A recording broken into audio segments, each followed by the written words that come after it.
在一段感情裏，不管是攜手走過多年的夫妻，還是正處在熱戀中的情侶，都滿心期許住感情能甜甜蜜蜜、長長久久。大多數人覺得，只要兩人相愛，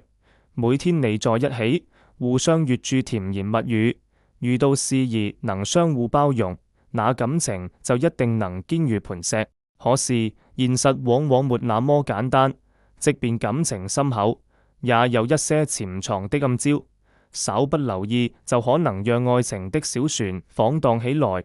甚至有翻船的危險。所以不管夫妻還是情侶，無論感情有多好，絕對不能忽略以下這三個問題：一、缺乏有效溝通，誤解漸生。溝通就像是保持感情暢通的橋，一旦這座橋塌了或不穩固了，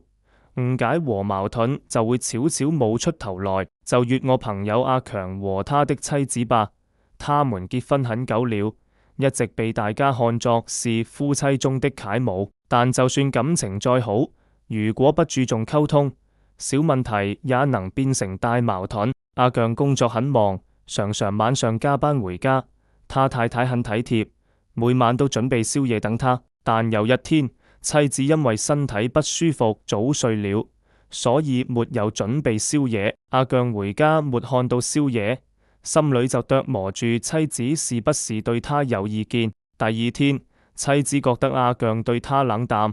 自己也開始覺得委屈，認為阿強不關心他。其實這就是個小小的誤會，但因為兩人都不開口問對方，誤會就越來越深，家裏的氣氛也變得很緊張。想想看，如果阿強回家時問一句妻子身體怎麼樣，或是妻子醒來後跟阿強解釋一下昨晚沒準備宵夜的原因，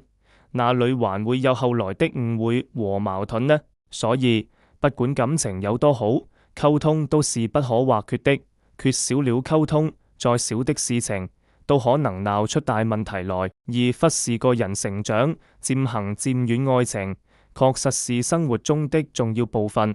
但它不是全部。想想看，如果兩個人在一起，一個不斷進步，一個卻停留在原地，那他們之間的距離還能不拉開嗎？就拿我的前半生裏的羅子君來說吧。結婚後，他全心全意地照顧家庭，老公、小孩就是他的全部。每天逛逛街，做美容，職場上變得怎樣，他一概不知。可陳俊生在職場上越來越拼，見識的人和事都多了去了，結果兩個人能聊的話題越來越少，想法也差得越來越遠，最後感情都出了問題。羅子君以為守住家就守住了幸福，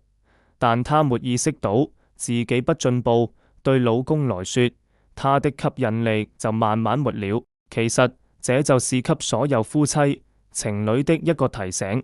不管你們現在多恩愛，都別忘了要一起進步。只有一起成長，你們才能一起看到更美的風景，走得更遠。三、過度依賴，失去自我。不管是在婚姻裏，還是在戀愛期間，如果太依賴對方，可能起初會覺得很甜蜜，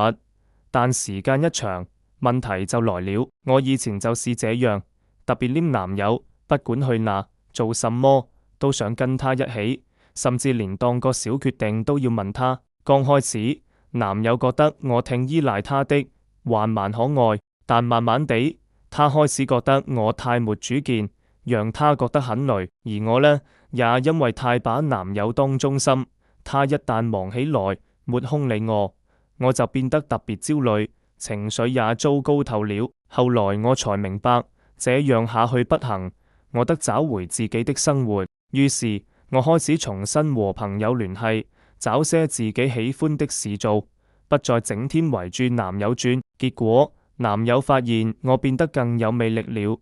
我們的生活也變得更豐富多彩。所以不管多喜歡一個人，都不能失去自我，要維持自己的獨立性和個人空間，這樣的戀愛關係才能更穩固、更長久。太過依賴對方，只會讓雙方都感到壓抑，對感情沒好處。寫在最後，夫妻或情侶相處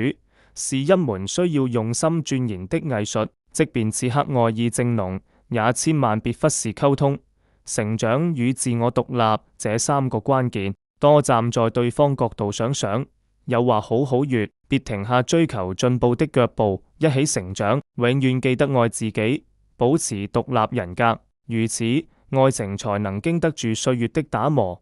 在時光流轉中愈發醇厚，讓兩人攜手走過一生，收穫滿滿的幸福。